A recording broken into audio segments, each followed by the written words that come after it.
We now welcome in Anthony McCarron and Chris LoPresti for some Knickerbocker banter. And fellas, a double-digit loss to a team that was 12 games under 500 on Wednesday. A double-digit loss to a team that was 34 games under 500 on Thursday. Red flags abound. But, Anthony, what's the biggest concern after these two games? You know, Eamon, I thought that soundbite there from Josh Hart was riveting and really insightful as well, because I think this is one of those things. I don't want to sound like an overwrought high school football coach here, but I think this is one of those periods in a season where the Knicks are getting gut-checked and they're failing miserably at it. And the mental toughness that Josh Hart just talked about is something that they need to bring into the fold here. Look, everybody knows their best player is out. Nobody has any sympathy for them. Nobody cares. Brunson is hurt. It's up to you guys to get out of it and play a representative Knick brand of basketball, which they haven't been doing. So I think they need to sort of, maybe, I don't know if there's a little woe is me there. You know, oh, Brunson's not here. You know, what are we supposed to do? I think they're 3-4 since he's been out.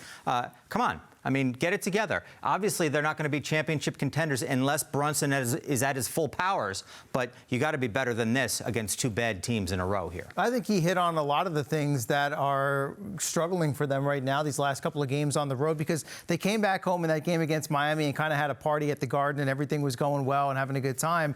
And then you get Hart referencing, wow, the travel, we had the West Coast trip, we came home for one game, we lost, and now we're going to San Antonio. So when he talks about mental toughness, you combine that with his answer from the night before, and they don't quite match up. I do appreciate, though, his accountability, talking about how his energy has been atrocious, and he said for weeks now. So that is my concern right now, is that this starting five that they've been going with without Brunson seems gassed at times, and I think that's the way it's played out on the court. They've had some stretches where they have not shot the ball well, and I think that's bled into some porous defense at times. And all of a sudden, I think that's how you allow the under 500 teams that you're supposed to be beating to stick around in the game, get on a little bit of a run, and all of a sudden come away with a victory. So, yes, the schedule's been a little tough. They are playing without their best player, but they absolutely have some issues that they need to shore up, and they need to get back to that up-tempo, high-energy Knick basketball. Yeah, to Anthony's point, you don't want to hear about the woe is me excuses, traveling, no Brunson. These are games you should win no matter who's on the floor for you. All right, before the game, Tom Thibodeau told reporters that Jalen Brunson is out of the walking boot and has been doing some light shooting.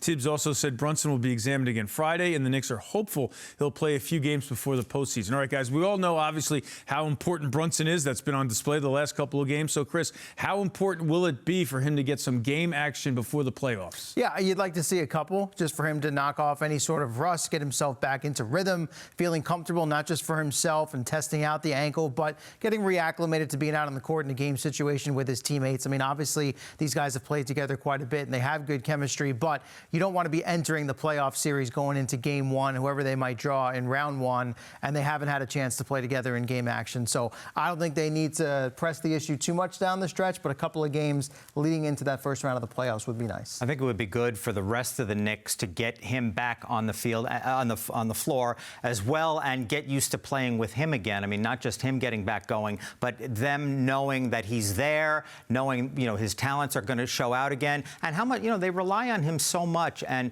you know, we thought that when Cat came in, that maybe the Knicks wouldn't be this team where they were always relying on Brunson scoring 39 points a night, you know, but maybe they need to have that be the case again. And, you know, how can those two guys integrate their games to get the best Knicks sort of sneaker foot forward here? And I think that a couple of games at the end of the season, providing he's healthy enough to do it, is key here.